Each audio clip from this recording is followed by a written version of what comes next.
प्रसंग चल रहा है कि हम उस स्थान को भूल गए जहाँ जाकर हम सदा सुखी रहेंगे, और हम सभी पहले वही रहते थे।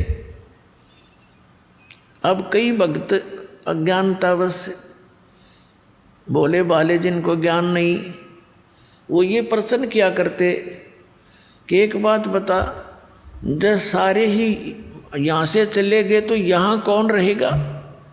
बता, वो नैया ही चिंता हो रही है कि यहाँ कौन रहेगा बता।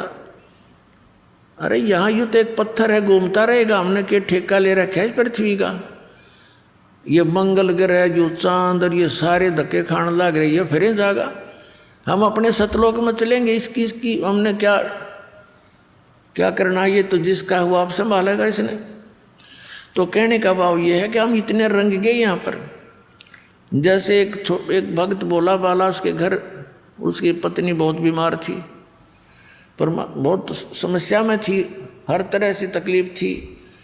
परमात्मा की दया हुई, दीक्षा ली, भगवान की कृपा से वो स्वस्थ हुई। उसको समझाने लगे, भाई नाम ले ले भगत,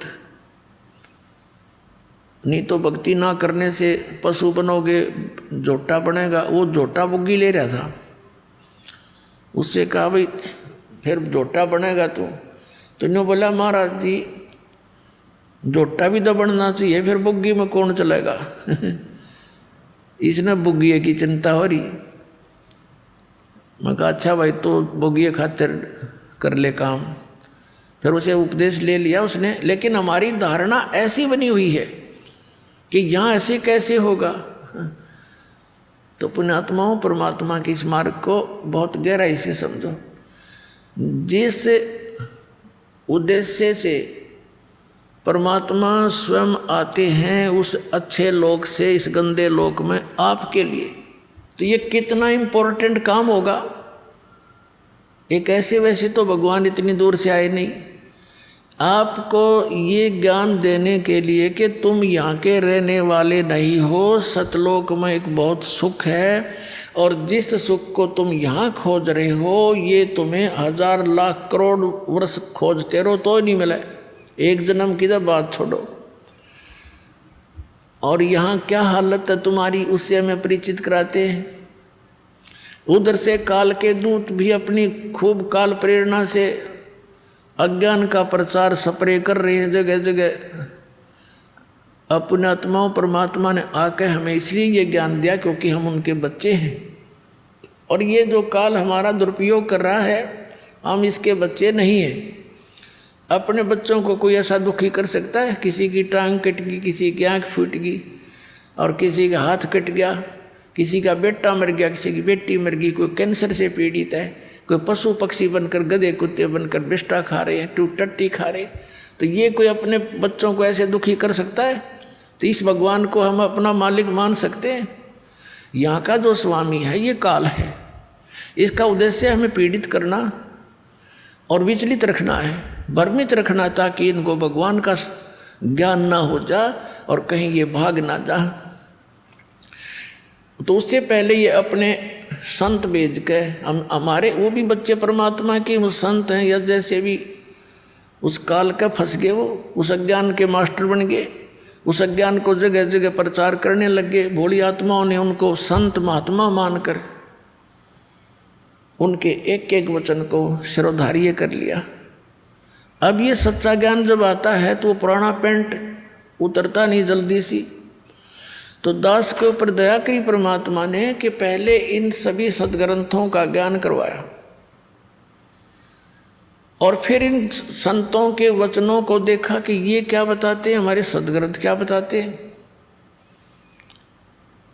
फिर पता चला कि ये तो भाई गलत कर रहे सारा काम, ये तो आसपास में नहीं सदग्रंथों के।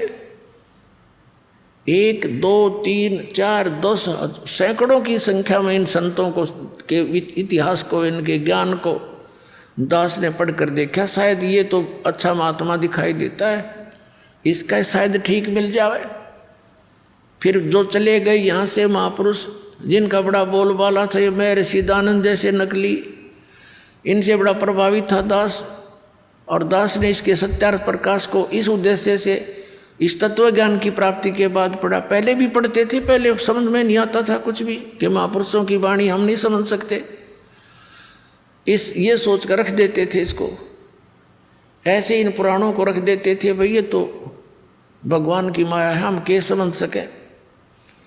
और जब दास की परमात्मा ने वो आँखियाँ बना दी तत्व ज्ञान वाली, उस दृष्टि से जब इनको देखा, उन चश्मों से, तत्व ज्ञान वाले चश्मों से, फिर देखा अरे नाश कर रखा सारा, कख भी नहीं इनके पास, ना वेदों वाला ज्ञान, ना कोई संसारिक व्यवहारिक बातें ठीक इन लोगों की।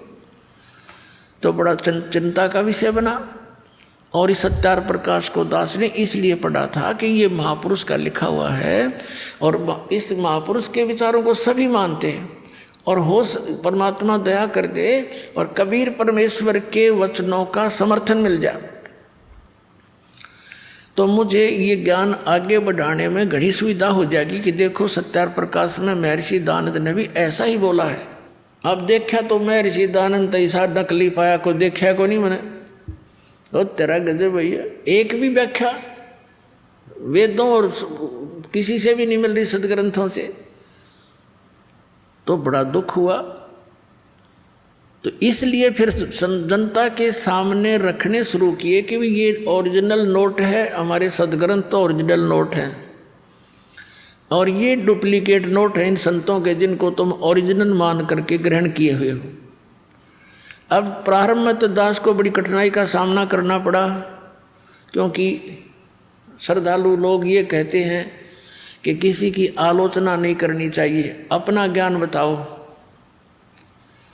अरे अपना अपना सारे बताओगे तो सबका अपनी अपनी डफली, अपना अपना राग, फिर वो ज्ञान के रह गया। तो जो जैसा कहेगा वो तो ऐसा चल ही रहा था। फिर पुण्यात्माओं, जैसे एक बार किसी ने 500 के नोट नकली छाप लिए और वो मार्केट में पहुंच गए, उनका पता लगा सरकार ने, तो फिर जनता को ठगने से बचाने के लिए एक समाचार पत्रों के माध्यम से, टीवी के माध्यम से ओरिजिनल और डुप्लीकेट दोनों दिखाए, उनकी भिन्नता बताई। ओरिजिनल ऐसा होता है, डुप्लीकेट ऐसा होता है। तो क्या सरकार आलोचना कर रही थी? एक महापरोपकार कर दिया ना, लाखों लोग ठगे जाते, गरीब व्यक्ति मारे जाते, जिनके 5-7 हज़ार रुपये होते रुए ठग नकली कागजों में लग जाते। तो पुण्यात्माओं, दास का यही प्रयत्न समझ लेना, ये पूरा विश्व याद किया करेगा इस दास को। ठीक है, दास को बहुत कठिनाइयाँ आई हैं,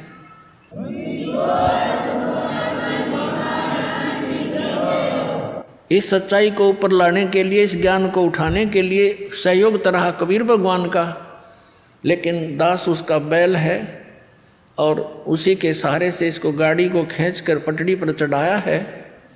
पहले तो खाचे में कीचड़ में डाल रखी थी, और इसमें बहुत से संकट दास के ऊपर आए हैं। साथ में हमारे बच्चे जो परिचित हो गए थे, उन्होंने बड़ा सहयोग दिया अपने बहन भाइयों को समझाने का, वहाँ तक ये संदेश भगवान का पहुँचाने में बहुत सहयोग दिया है। और आपका भी फर्ज बनता है, ये सच्चाई है और सच्चा ज्ञान है, इससे पूरे विश्व में शांति होगी। प्रत्येक प्राणी का कर्तव्य बनता है, पहले आप अच्छी तरह समझें दास के विचारों को और शरद ग्रंथों को, और उन महापुरुषों के विचार जो दास आपके रूबरू कराता है कि उन महापुरुषों ने भी ऐसी साधना की, उनसे उनका मोक्ष हुआ। तो उनको अच्छी तरह समझकर फिर आप लगो, और साथ में औरों को भी ट्राई करो प्यार से। ये मार्ग कोई बलपूर्वक कराने का नहीं होता, ये ज्ञान से होगा। और काल भगवान ने एक प्रार्थना की थी परमात्मा के समक्ष, कबीर जी के समक्ष, कि हे परमात्मा, आप चौथे युग में जितना चाहो जीव ले जाना, लेकिन एक दया करना परमात्मा कि जोर जबरदस्ती ना करना। सतकल युग में जब आप ले जाओ, अपना ज्ञान देना, आपका ज्ञान ग्रहण करें, वो आपके हो जाए, और मेरे ज्ञान को माने वो मेरे पास रह जाए, मेरा आहार बने रहे, जबरदस्ती ना करना। और अपना ज्ञान समझा के कितने ले जाना। अपनात्मा परमात्मा ने कहा था ठीक है भाई, ज्ञान बगैर तो मैं ले ही नहीं जा सकता, पहले ये अगर वैसे भी ले जाऊँ तो वहाँ टेके नहीं, ये फिर आओगे वापस, पहले वही ना रहा करते। तो मालिक को मालूम ही था कि ज्ञान से दृढ़ करूँगा इनको, और यहाँ के दुखों से ये छक चुके होंगे, यहाँ की इन कोठी बंगलों से भी ये छक चुके होंगे। आप देख रहे हो विदेशों में बड़ी सुविधा के सारे साधन वैज्ञानिक बना लिए, और वो क्या कहते हैं, नहर के किनारे लौट के शांति प्राप्त करते हैं, उन कोठिया ने सारे इंस्ट्रूमेंटा ने छोड़ गए। तो ये पहले ना हमारे अंडर रहेंगे, क्यों सर में दर्द कराया वो बीमारी इकट्ठी करी। तो ऐसी ये शांति होनी वही है, ये तो एक तूफान उफान है इस काल का डाला हुआ। ये बना ले, ये बना ले, रिमोट बना ले, इससे सुख हो जाएगा, टट्टू सुख होगा। सुख तक परमात्मा की भक्ति से होगा, आने वाले कष्टों से बचाव होगा, उससे सुख होगा। तो प्रसंग जो चल रहा है वहीं आते हैं। तो परमात्मा ने आके हमें ज्ञान दिया है कि सतलोक के अंदर तुम्हें कोई दुख नहीं, और वहाँ चलो, वहाँ जाकर के तुम्हें परम शांति होगी।